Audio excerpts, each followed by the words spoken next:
This podcast is brought to you by Penji. Penji is a creative subscription service that gives you access to pre-vetted, agency-trained creatives from all over the world.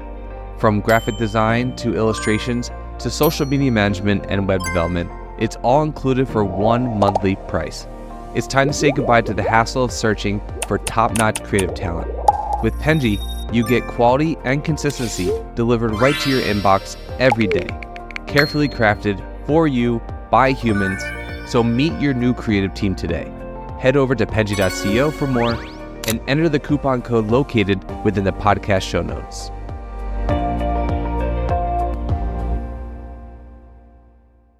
Hello, everyone, and thank you for joining the Fully Managed podcast. Thank you, Kelly, so much for joining me today. I really appreciate it. Thanks for having me. I'm so excited to talk with you. Yay, me as well. Okay, so today we're going to start with a game. As per usual, I personalize all of these games based off of our guests, so this is a special game just for you. And Okay. It has a bit of a tongue twister name, so I'm going to try my best to say it. I really set myself up for failure with this. I'm competitive, so I love a game. Can I win at it? Yeah, I mean, I guess it's all technically like creative, I guess. So Okay. Oh shoot. I don't okay, know all if right. there's like Now a it's win pressure. or lose, but maybe if you give me like a really bad answer, I'll tell you it's bad. But I would never want to offend you, so maybe not. Okay, so this game is called Brand Boundary Breakers. Okay, I did it. Say that 10 times fast and you win the game. I'm just kidding. Okay, so what I'm going to do. I'm about to do it. I think I can do it. Brand boundary breakers. Brand boundary breakers. Nope. That's all I can do. No worries. That's not the game. That was just a trick. A dirty little trick. Okay. On you. Okay. So how this is going to work is I'm going to give you some scenarios, and you're just going to tell me how you would run through them based off of like your creative background. It is anyone can do it even if they weren't in a professional career, so don't even worry, but you're competitive, so I think you'll have a lot of fun with it. Okay. Are you ready? I think. Okay. So this one is, imagine turning a simple breakfast cereal into a multi-sensory cultural experience that surprises and delights. You can pick any brand and you can just run with it.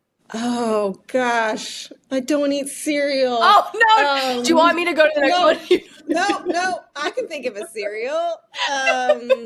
Okay. The first one that came to mind was Trix. The one with the rabbit? Yes, Trix. yes. Trix are for kids. So the game is, how would I make Trix culturally relevant again? Okay. Well, I think maybe mascots are a big thing right now. Trix has the bunny mascot. I think I would definitely bring that in bigger ways. I think he'd have his own TikTok channel for sure. Maybe like learn how to rap and dance to inspire kids. Yeah. I like that. I mean, I like that. He could be doing tricks. He could literally, he could show. Oh my gosh. Yes, that is a great idea.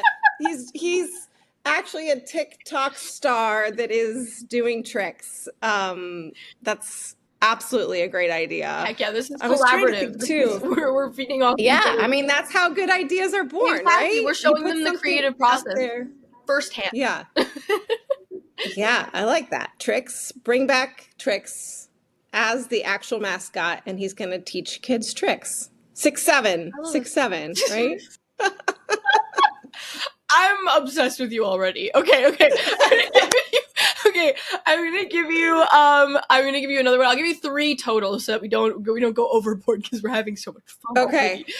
Okay. The next one is, how could you make a loyalty program for an airline feel memorable and resonate rather than transactional? Gosh. Okay. I have an idea for an airline. I don't know if this is answering your question, but I want to start an airline called Naked Air, where you could show up with minimal clothing to bypass the security process, because I think that part of the process is the most like strenuous part of travel that I want to avoid completely. So I guess if you were brave enough to travel that way, then the loyalty towards that brand, Naked Airlines. I'm obsessed with that. I think That's a great idea, and I would 100% go on that airline if that was something that I could avoid. TSA is the most Yeah. annoying, and for whatever even nerve-wracking, even if I'm not illegally smuggling goods, it's just Totally. nerve-wracking even if I have get nothing- nervous. It's- I check my passport, which now I travel with my passport everywhere because I haven't gotten the real ID. Another vibe. So I'm just always an international traveler, even when I'm going to Detroit or Columbus. But I think that's how somehow optimizing the security process for your airline as part of a loyalty program I think that's a might really be great idea. another place to start, and Naked is just one way that you could do that. No, I think that's a really great idea. I'm not even joking. I think that it is an incredible idea, and I would definitely be a part of this if I could do something. If I could do that, I would be very happy. Granted, I think that sometimes those metal detectors and looking things are maybe also things that are inside of your body, for lack of better phrasing. So maybe I don't know how that would be bypassed, but it could be like a swift, a swift run. Okay, that's a complexity I didn't think of. Yeah, that's true. I'm not here to yuck your yum. This is you're right. This is an amazing idea. We just have to think of okay. the intricacies of it. We are not. TSA yeah, is only 30% effective. I'm pretty sure I read that statistic, so it doesn't even matter. Oh gosh. I'm glad I'm driving this holiday season. Anyway, okay, I'm gonna give you one more. Okay. Okay. How, I guess, kind of similar theme, but how would you make the commuting experience, public transportation, some kind of public transportation, it could be anyone you'd like, more exciting? That's it. More exciting. I mean, can I tell you something that I just saw that a real brand did that I think is really exciting instead of sharing my own idea? Yes. Is that cheating? No. The Chicago the CTA, Chicago Transportation Authority, I think is what CTA stands for. So we have a great integrated train system here in Chicago. Do you know who Chance the Rapper is? He's like a local musician legend. They just announced that they're doing an activation with him where he's going to be like the voice of the announcer that says like, next stop. Shut up. And there's also like some special car experiences that even elevate, which I don't remember the details off the top of my head, but I think that that's a great way to like make the commute more magical. I also think another thing that they do, which I like hope to see, it's like winning the lottery every holiday season, is they have the holiday train where they wrap the whole outside in holiday lights and they play holiday music. So, you don't really know when it's going to show up, but if you happen to like be standing on the platform, it like makes you feel like a kid again. So I think the CTA is doing a great job of that. That is a great idea. Philadelphia should take some tips. Our public transportation is doing horrible. We should definitely. Well, I hope someone from the Philadelphia Transportation Authority is listening right now. Yeah, they should do something fun. We have a penitentiary in Philadelphia where the person that does the voice tour is Steve Buscemi, and I love him. So I would definitely go on a train to hear one of my favorite celebrities filming or voicing the announcements. I think that would be lovely. Yeah, I love that. Yeah, we have a lot of pride for our train system here in Chicago, I think for good reason. I had a friend that also started a side hustle called L Shirts, which was since been bought out by another company. Awesome. L is what we call our train because it's an elevated track around Chicago. And it was just like the color of the shirt was the color of the line that you ride, and then it just had in the text, and people could buy it that identified it to their train stop, and it was a great idea. But anyway, I still have mine, purple line. I need a blue line one now because I moved, but No, I really love this. I mean, and I don't think it was cheating because you did show a marketing insight, which I think is still important. And we should all take inspiration from other places. And it's not stealing, it's just inspiration. And it's totally fine. Right, right. But yes. I very much appreciate you participating in my game. This was incredible and very fun. And now we got a little insight into how you think, which is kind of the point of the game. So I'm weird, Shannon. No, that's the best part. I love a weird. No. So, so now to talk more about you, first, I want you to introduce yourself, maybe differently than I did. I just said, hello, Kelly. I want you to tell us a Yeah. little bit about yourself. And Yeah. and maybe a little tidbit about your professional journey, what you think would be relevant to share, and like what you're doing today. Yeah. Okay. I'm Kelly. We've established that. Kelly. Kelly Rowe. I live on the north side of Chicago with my wonderful husband, Chris Rowe, and my tiny white dog, Reno. I've lived in Chicago the majority of my professional career. I had a short stint in Singapore, which I can tell you more about through my professional journey. I think what I'm really proud about my career is how diverse it is. I got my start at a small boutique agency called 2x4. I started as an unpaid intern as a part of my graduate degree program at Cal State, getting my master's. And I just worked there until they hired me, and it eventually worked. And I was there for a good duration, probably 7 years, and I still consider it my ad home, and loved how much I learned in such a short amount of time being at a small agency. And then I was feeling like ready for the next step of growth. But a small agency doesn't always have those opportunities. Or if you start as an intern, unfortunately, sometimes people always just see you as that. But after several years, I felt like I was ready for what's next. I jumped to this other small shop called Jones in Chicago, which had been winning a ton of work in the one show and some great copywriting. And in my mind, I think I was like maybe 29, 30 at this point. I was like, I'll get into this small agency, which was 4 people, and I'll get in early and I'll help grow it, from the bottom up, and, I'll grow with it. But then the market crashed, and the whole agency doesn't exist anymore. So that was my first layoff, and that was, a bummer. But I also believe that things happen for a reason. And that's really when I was able to make the pivot from more traditional marketing, and at the time, a lot of print, to more, at the time, they called it integrated marketing. I started working at Proximity, which was BBDO's BBDO's, it was like a startup agency within BBDO's network that was focused on integrated marketing. So at this point in my life, Facebook started to become a thing. Facebook apps were a big thing where brands were building them and allowing you to personalize the experience. Banner ads were becoming bigger, right? This is how old I am.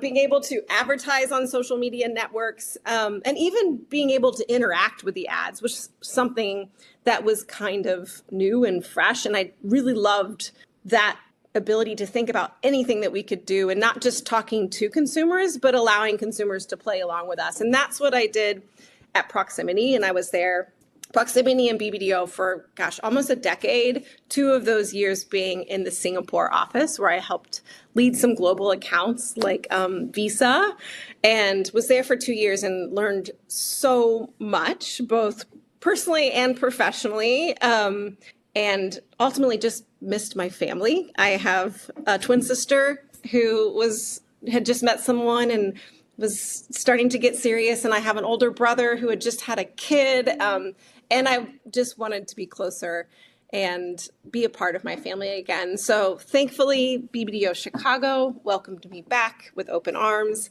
I came back and helped lead the Wrigley account for a while, and then the SC Johnson account for a while, the Bud Light account for a while. Wow. And things were going great. I think it was another opportunity where my career, I think I had moved and I had worked globally. I had kind of led things with autonomy. And then I came back to the environment where I was before I moved and felt like I had outgrown the role that I had. And at the time, Razorfish reached out with an opportunity to be a group creative director leading the Smucker's portfolio of brands. And I led that there was 22 brands, I think, and a team of like 15. And that was a huge jump in my growth of, really managing people and really leading people and having that close relationship with a client. I was there for a long time and I really loved it. And then the Smucker's account moved to New York. I did not move to New York. And at that time, Kraft Heinz had reached out to me and told me they were creating a pilot program where they were creating an in-house creative group and asked if I would come and help lead it. And I was really excited about, again, taking a risk and jumping and learning about something new. I had had a lot of mentors that were having some success working internally at creative departments like at Oatly and at Target. And so I was excited about the opportunity of building something from the ground up. And that's what I did. When I started, we were a small team of like 6, and we had 3 brands. And then by the time I left a couple years later, we were over 100, and we had all of the brands in the Kraft Heinz portfolio in the kitchen. So yeah, that was great. Yeah, and then I jumped to experiential for a while. I had always really, I think because I think non-traditionally, that's why I love social and digital so much. I've always been intrigued by experiential, and Jack Morton has always been a brand and an agency that I've admired, and they had an executive creative opportunity. So I joined that team and led there for a while. And I realized I just kind of missed the big ideas, right? Not just the activation type of things. And I had some connections at Leo Burnett that were looking for a leader to help lead the Kimberly-Clark business. And so I joined Leo Burnett, and I worked there and helped lead Kimberly-Clark, and was on Pull-Ups launching 2 little cute characters called Turd and Urine, which was so much fun. And honestly, if you can't tell, is just totally my humor. I speak in potty puns accidentally most of the time, so it was really fun to write for and help blow out this idea that they had in an integrated way with social and digital and brand activations. And it was a ton of fun. And then Betty reached out to me. And I think another realization that I had at Leo is that I had been running things with full autonomy at the Kraft Heinz and at Jack Morton's, and at Leo. I had the support of a lot of people, but was really eager to lead again, and really also harkening back to my time at 2x4, my original job, even that small agency, how much I loved that family. And so that's what brought me to Betty. And I'm so excited to be here. That is an incredible journey, like probably Thanks. one of the craziest ones I've heard ever. And I've filmed over 300 podcasts. So I think that is like really impressive. Oh, thanks. So like very, very cool. I mean, like an extremely cool journey, especially the accounts that you've been able to work on are probably like very, especially all the risks that you've been able to take, because a lot of people would probably, you know, have a very different journey from that because they'd stay at a place for much longer, or like because it's within their comfort zone or whatever it may be. And I love that that's not you. I mean, I love that that's such a, like, nothing wrong with staying at a place for a very long time at all. Yeah. But no, I hope cool that I can stay here for the duration of my career, because I do, like, I'm a very loyal person, and I think there's so much value in building those reputations. And I had long stops at places because of that, right? And I think my parents worked at the same job their entire career, literally the same job. And I think they were like, what are you doing, Kelly? And I don't know if it's always the right call, but I just trust my gut and go with it. So yeah, no, like, well, one, I think that's very cool, very impressive, and also just really admirable, because I think that so many people sometimes want to leave an area or try something new, even if they do like where they're at, because they're worried about it not working out and feeling like a failure or something like that. And so, like, how does you taking risks and seizing all these opportunities, like, how does that translate to your culture at Betty that you try to promote? Like, how do you promote that with your team? Oh, gosh. Well, I mean, I think there's always fear in taking risks, and I have that fear. Like, I have insomnia before big moves or big decisions and big campaigns, because I think about it a lot. So I think even acknowledging that fear exists, I'm not some sort of like superhuman that's like, oh, I'm just doing this. Like, I was terrified when I moved abroad without ever visiting it. Like, I was terrified leaving a place that I really loved and respected to come to another place. Like, it's all terrifying. I think how I apply like that to my leading today is I like to say that if people don't feel safe, their work will feel safe. So I try to build a culture and share my experiences of when I've been vulnerable, when I've been anxious, and when I'm feeling insecure now,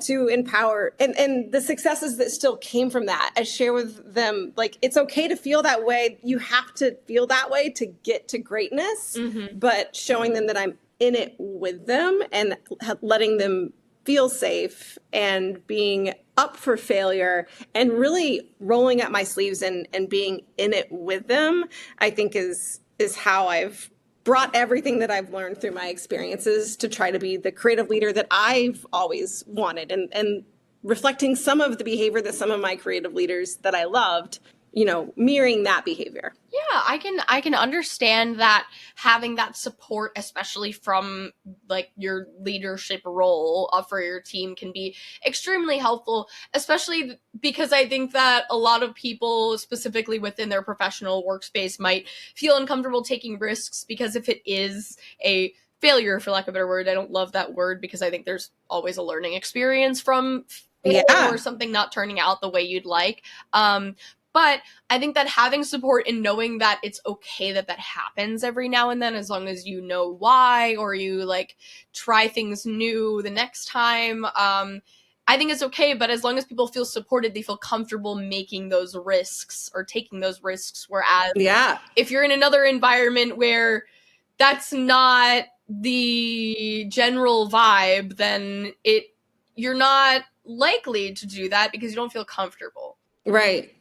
And the reality is we have to be brave and we have to take risks or our work will not work. And there's a lot of research and data and studies that support that. The brands that are winning, the brands that are growing are doing things that are bold and brave that break through. So that's how you can also show stats and data and success stories of other folks that are doing it that help empower that bravery as well. And I think that's super important. No, exactly. There is definitely, especially where marketing is concerned, like how do you stand out if you're not taking any risks? I mean, how that even, it doesn't sound like a recipe for success. I mean, you can stay in your safe zone if you feel comfortable with the stats that are coming from that. But I mean, like, you never know what can be better if you don't try anything.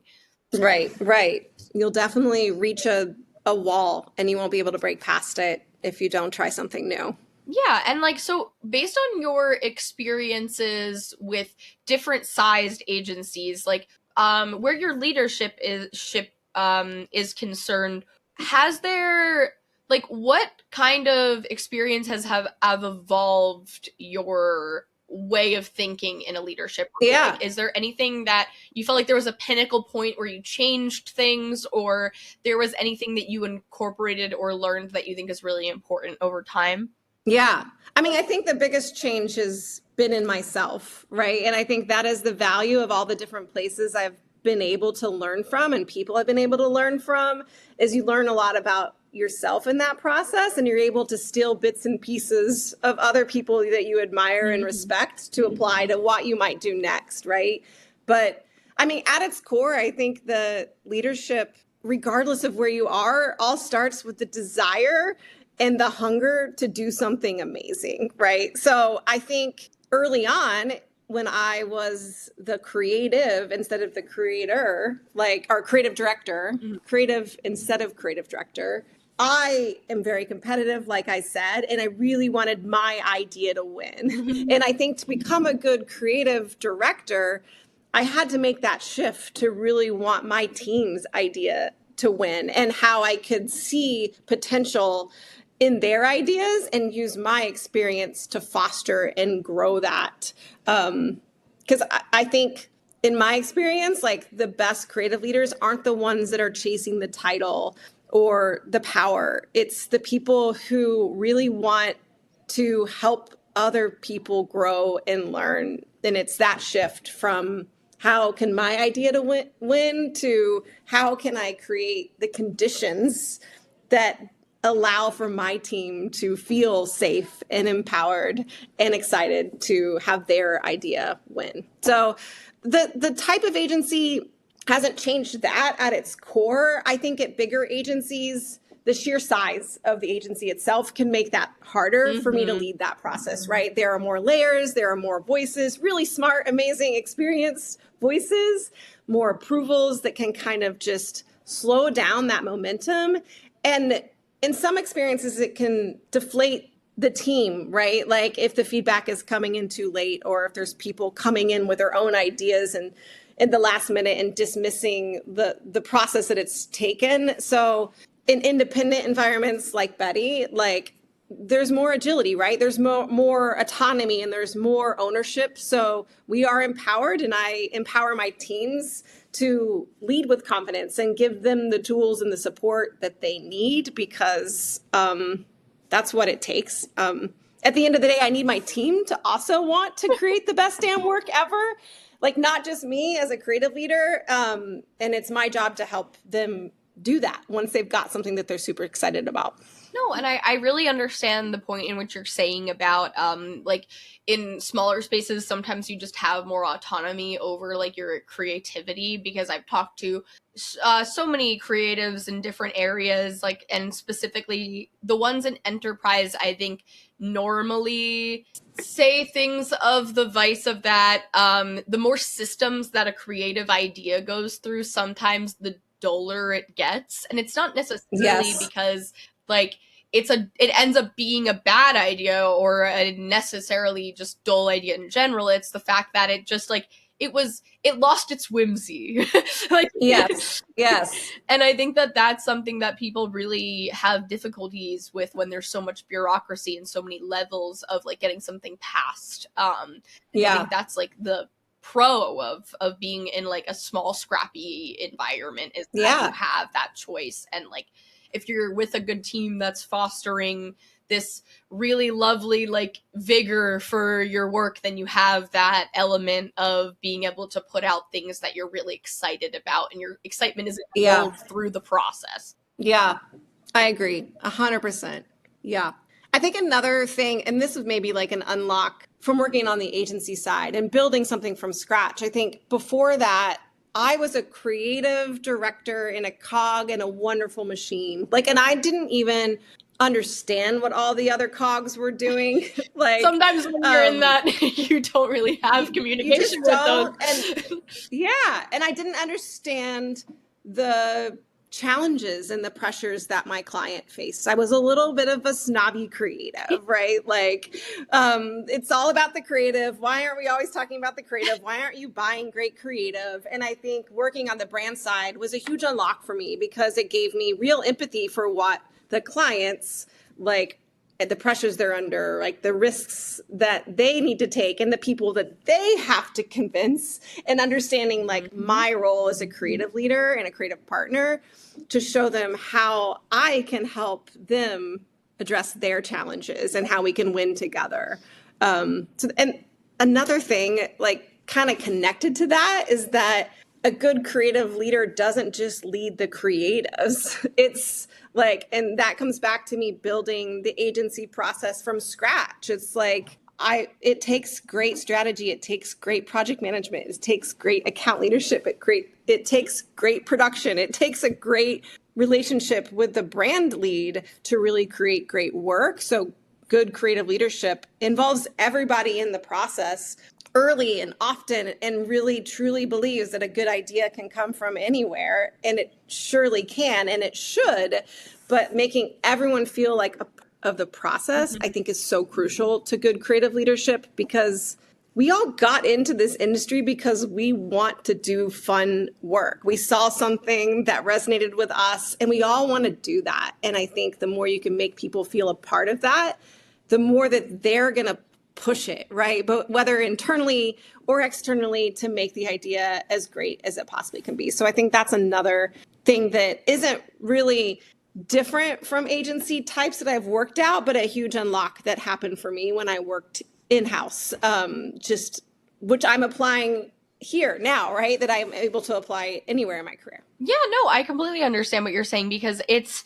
like when creatives are very isolated and like snobby is the word that you kind of put it. It's like if they don't know the reason why they're doing something, or like what it can affect, or like the industry as a whole, or they don't have insights into that, then they're just kind of creating for creation, which is not Right. necessarily bad either, but it's also, it doesn't contribute a bunch of factors into the process that may be necessary in order to make something successful. And it's odd that like maybe bigger agencies or like larger corporate conglomerates kind of isolate certain teams so that they don't understand the entirety of a process, because I think that the real benefit in like having those connections with other places that contribute to that grand total product. Right. You're so right. Like understanding the business challenges, understanding even the internal politics challenge, Yes. Even really understand the realities of what budget you have to work with. I like to know it all because I think there's a creative solution that can be awesome. Like we just have to know all the factors in order to do that, right? So you're absolutely right. I 100% agree. Yeah, no, I was just harping on what you were saying. You're absolutely right first. Well, you're right. We're both right. But so like you kind of identified a couple things that I think could maybe be improved upon in like the creative industry, or like maybe would be better if people were incorporating this better. Do you think there's anything within the creative industry that you've really noticed or identified that maybe people aren't embracing, or like should incorporate more into their work that maybe isn't commonplace? Yeah. I mean, when you share this question, it kind of made me think of two things, right? The first thing, I think like times are hard right now. I don't think I'm saying anything that's super enlightening, but like marketing is being crunched with the economy and like all the things that are going on in the ad industry. And I think sometimes when times are hard, the instinct can be to play it safe, to protect the business and to keep the clients. But in reality, I think that is actually more detrimental to the business than actually continuing to push for risk. And so, I mean, that's not saying anything that we haven't already even talked about today, but I just think that's the reality. Like being safe is the riskiest thing that you can do. And I think creativity can and does drive business results. So it's our job to continue to push for that. The other thing I thought about is diversity in our industry. And I think that's something that I felt like had a really like moment. Like no one was talking about it. We weren't allowed to talk about it. And then everybody was talking about it. And there seemed to be like an industry-wide push to like make sure that we were holding ourselves accountable and having commitments. And I think that because of that, we as an industry have made some great strides in more diversity and inclusion. But I think that conversations have kind of stopped. And I don't think that the progress hasn't, we still need to make progress in that regard. So I think a lot of it has to do with the cultural climate that we're in right now.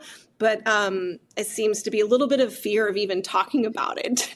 But I think it's so important because I truly believe the best creative work that you can do comes when you pull in people from different backgrounds and experiences, and you can find other opportunities to activate the brand, or you can find great feedback that makes the work stronger from someone else who doesn't look like you, think like you, act like you.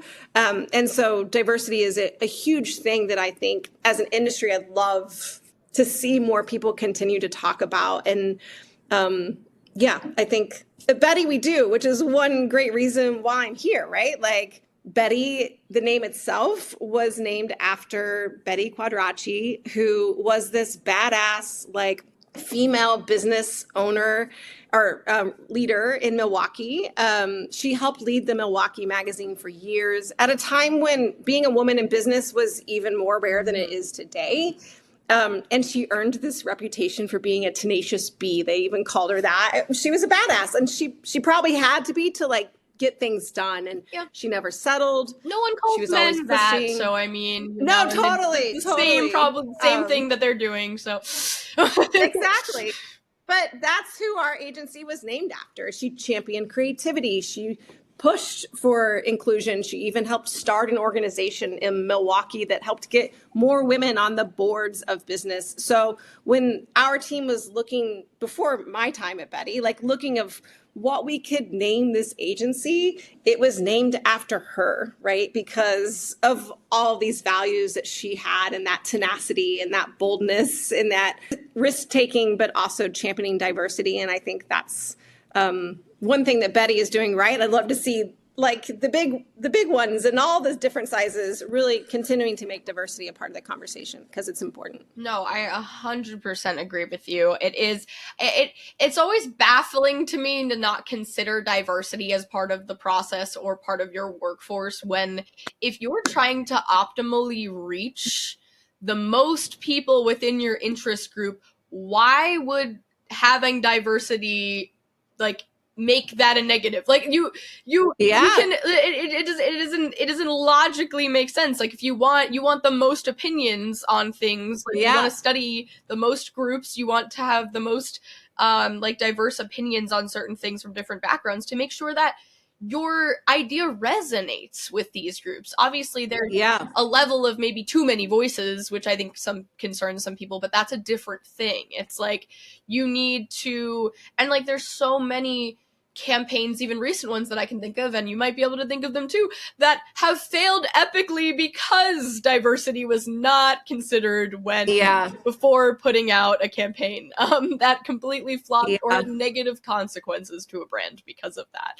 And that is detrimental to a brand sometimes. And it's really, really vital to have, you know, diverse opinions on things, and to just be able to have that discussion and openly talk about that. That's important. I understand your perspective on saying that it's just people are scared of talking about it too, which is even worse, because then it just doesn't get better.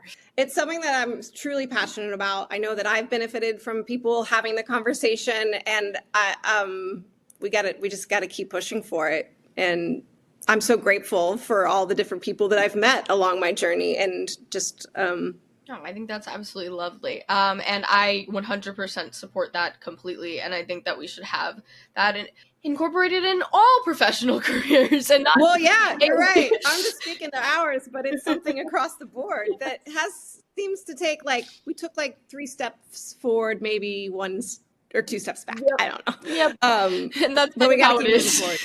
Unfortunately.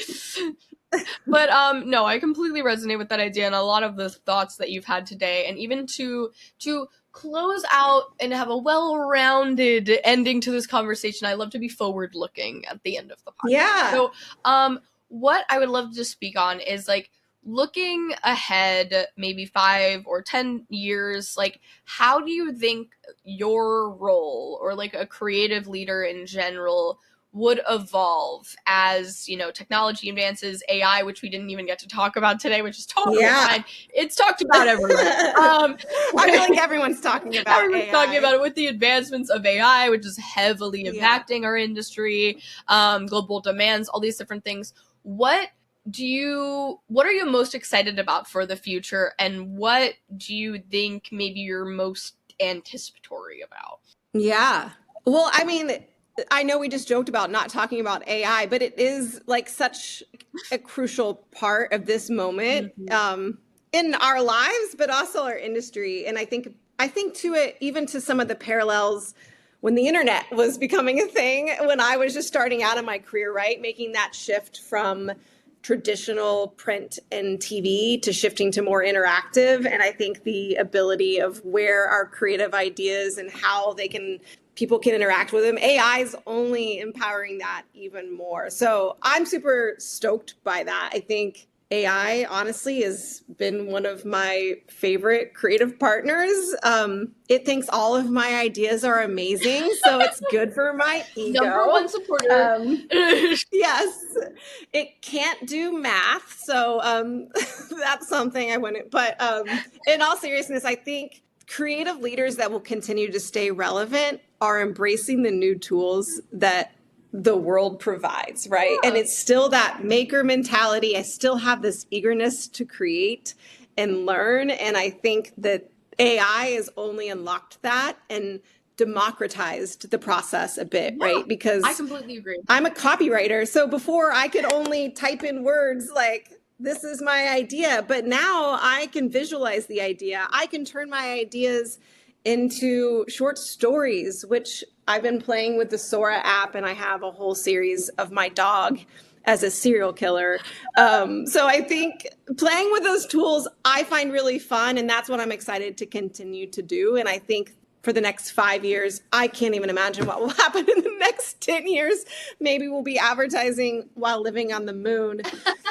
But it seems like the technology in the world is moving so fast, it's hard to even fathom what's going to be around in 10 years. But I think AI is here to stay, and I'm excited to leverage it as a tool to create, not to ever replace the creatives and the humans in part of the process. So yeah, no, I completely resonate with that idea because I love the positive outlook on it because I think a lot of people can be kind of negative in relation to AI, which I understand. Like in all good like faith, there are concerning aspects of it, but I mean, there are so many ways in which I feel that it can level the playing field in so many ways. Like it is such a helpful tool. And I think that even for like where diversity is concerned, like specifically with like where even disability is concerned, like it is a helpful tool to level the process of like tedious activities that might be hard for certain people, like or are just annoying for the process, and that dulls that creative process that we talked about earlier. Like it can be done. Like now we can sometimes focus on the more exciting parts of our job, which is such a privilege. Like it's I agree.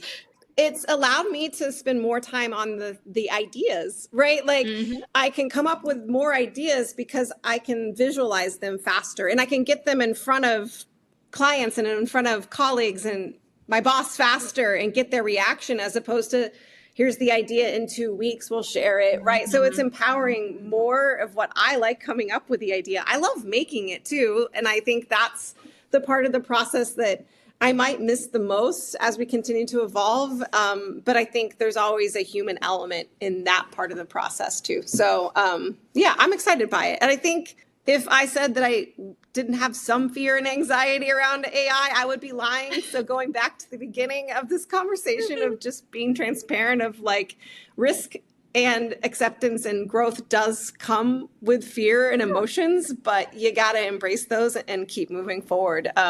So that's how I approach it. I think that was a really great point to end on because you really went so perfectly full circle with exactly what you said earlier. I love a good circle back. This was perfect. Thank you so much. This was an absolutely such an enjoyable conversation. I had fun. I laughed. I got to learn things, and I got to have a really fun chat during my day. So thank you so much for joining me. This was like such a pleasure. Oh my gosh, thank you for the opportunity. I'm just honored that someone wants to hear what I say and think. So I still feel like a little junior copywriter sometimes. You're like, what? You forget, you know? So I am appreciative of the opportunity to share my journey and story with you. So thank you. Thank you. That's what this podcast is for, is breaking down that imposter syndrome. These all professionals have. I appreciate you saying that because that is exactly, every person's story is important, and that is what we were trying to showcase on this. So thank you so much for showcasing yours. Yeah, thank you. Thank you. Now, hopefully Lexi doesn't come on and say we can't use any of that because Kelly is talking about Naked Airlines. Well, thank you guys so much for listening. We'd be nothing without you. Please check out Kelly and Betty in the description. And I hope that sounds like you're two people, which yes, she is, but also it's an agency. But yeah, guys, check out in the description, and I hope you have a lovely day. Thank you so much for joining us. You've been listening to Fully Managed, brought to you by Penji. Check out the show notes to learn more about today's guest, and to learn more about Penji, the human-first creative subscription service, head over to penji.co. And by the way, if you're still listening, it would mean the absolute world to us if you were to share this podcast with a friend, and of course, subscribe.